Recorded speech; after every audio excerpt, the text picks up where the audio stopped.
And it's the second part of this phrase that's the high spot, right? And it's a little more difficult. So good on you for doing all the right things as it approaches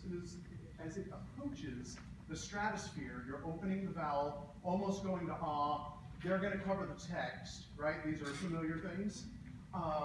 Be sure that it's still somewhat reflective of the right vowel, not that it should all, if the temptation is to do that.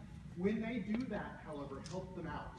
And the tenors get to do this when it's F sharp and above as well. We have to compensate. The less text they do, the more we have to do to cover. They'll return the favor later when it gets down into the basement for the basses and the altos. Chorus, let's just go right there from your part, concentrating on propelling into the second portion of this phrase. So here we go. Gloria. Yeah, now you know, here we are, and here. Gloria in excelsis Deo.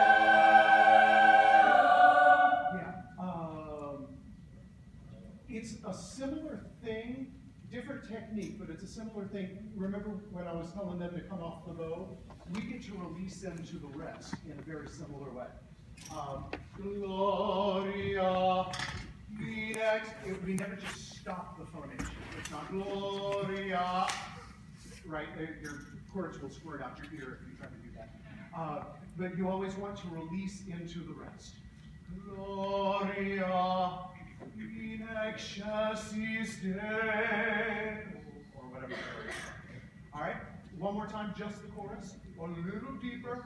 Can you sing it once? I know you've got your folders. They have this part memorized. Fabulous. Yeah, drop your folders for a second. And do it as an exercise, and the orchestra will enjoy this. I'll make them look funny in a second. Sing this whole thing like this. Gloria in excelsis. It's going to feel weird. But this is to put space within the mouth.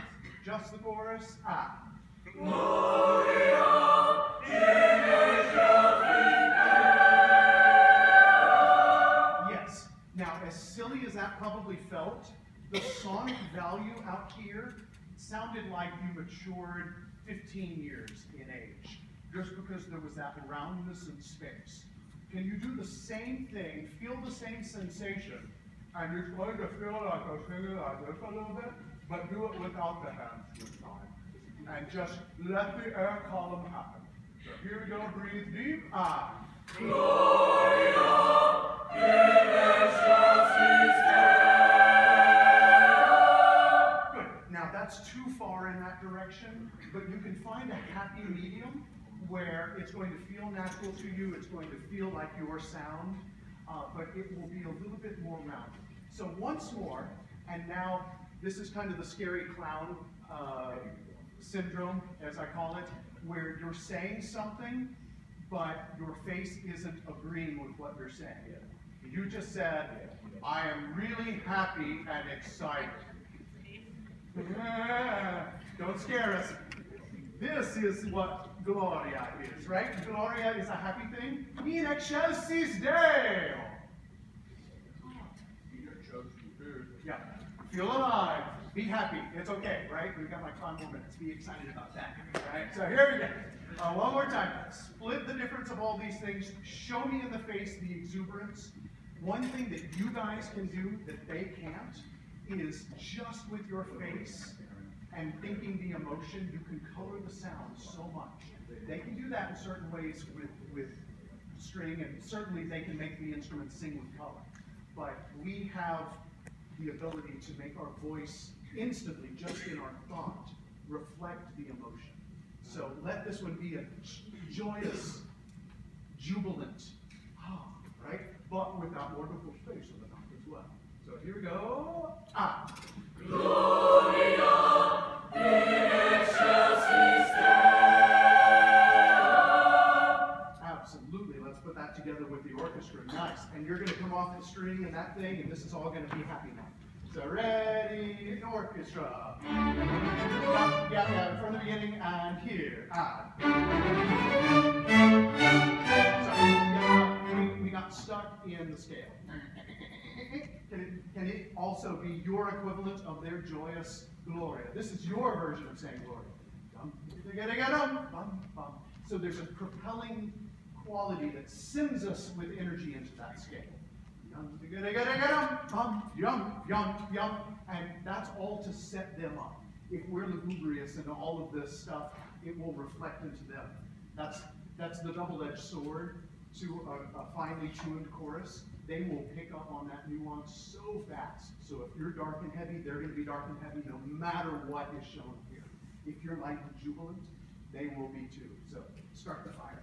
So here we go, and here.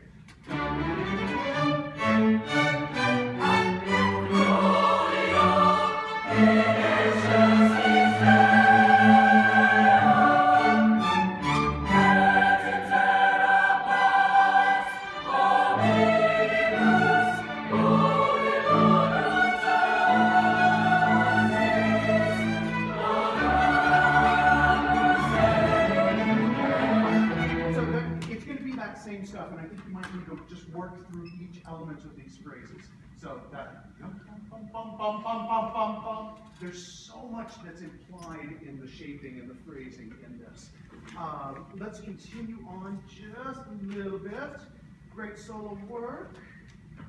We're gonna skip forward to the credo, just so we can hit everything. Ah, yes. Now, this is different in that the first two, you are absolutely reflective of one another's shaping of the phrase, and you set them up, they respond, or we're doing it all at the same time. This one is all about duality, and there could be some very profound statements of why that is. It's during the credo text, right? So you're believe in one Father, right? So there's the heaven aspect, there's the earth aspect. So that's what's happening. And I think he wrote it in a very purposeful way as well, that you get this duality of textures.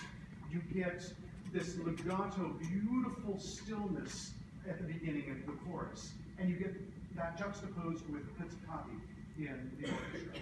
So embrace the difference. If it's not the same, it's different, and he's one of the masters, so we can trust that he did that on purpose. So, chorus, let's just start with you again. Let's find our basis of this one, and then we'll experiment with the orchestra.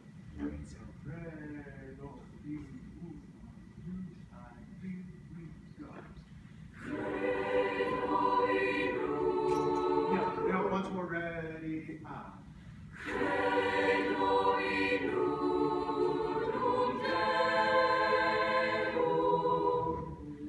If I were to draw a picture of that phrase, where does it go? Credo. Where's the ultimate peak? There. Yeah, absolutely. Credo unum Deum. So really shape it. You've got to shape so much more than you would in an a cappella motet, because you're singing over an orchestra, right? So if you normally phrase like this, when you add with an orchestra, you have to phrase like this to match. They can do it so easily with the bow. It takes a lot of effort for the chorus. So one more time. So everybody doing okay temperature-wise? All right, let me know if anybody's about to faint. We don't want that to happen, right? Sit down if you need to. Oh, okay, all right. Sit down if you feel weird. All right, so here we go, chorus, and ready, show the phrase.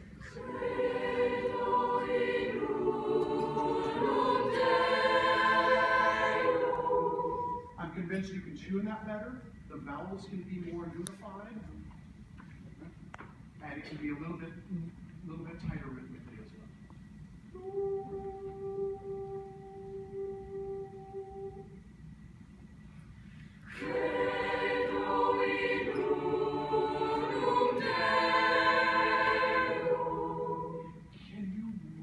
This a little bit more. Can this be the darker sound?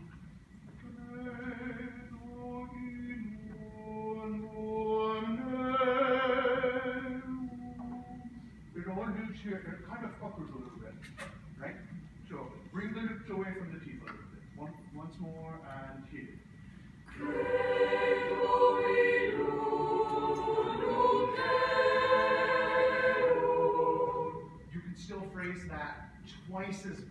let's go ahead and add everybody. Now, actually, no, just the orchestra. Let's have the bits. Here we go. Ready? Ah.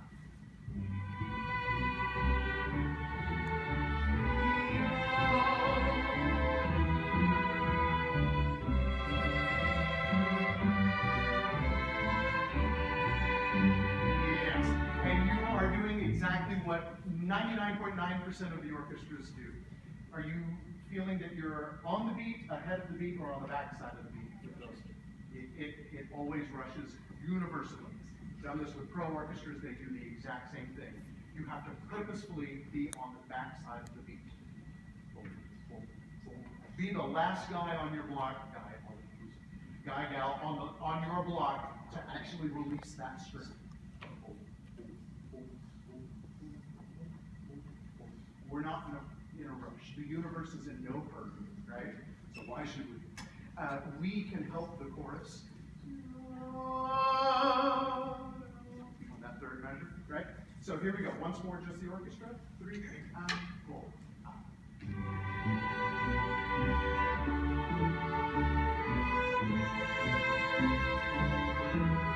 Yeah. Oh, that responsive group. Man, nice. Yeah. Fabulous. Good. Let's put it all together. Lovely. So, phrase it more than you think you should. Help around a little bit. Be right in the sweet spot, or just ever so on the back side. So here we go. 1 and here.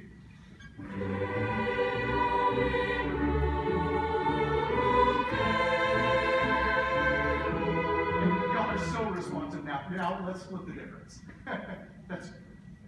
You're like the first high school ever that did that. Thank you for that. That's awesome. Nicely done. Yeah. So now just be right in the pocket. Right? So here we go. 1 and here.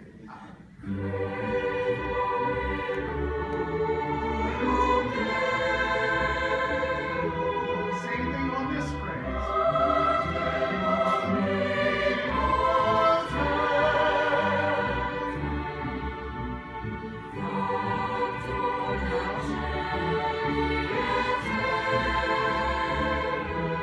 Round the vowel.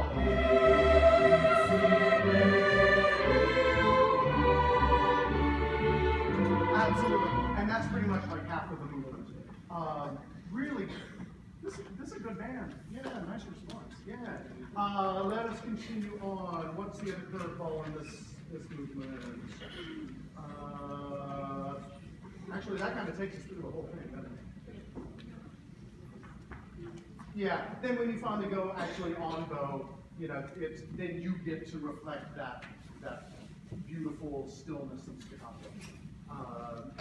Beautiful. All right, so let's continue on. Sanctus. Now this one, chorus. I love your Kyrie. Very nice. Snazzy. Can you be that good in the Sanctus? Right? This one. All right, fine. They're kicking me out. They're going to get the hook. Same thing here. Sanctus. Big, giant, fat K in the middle.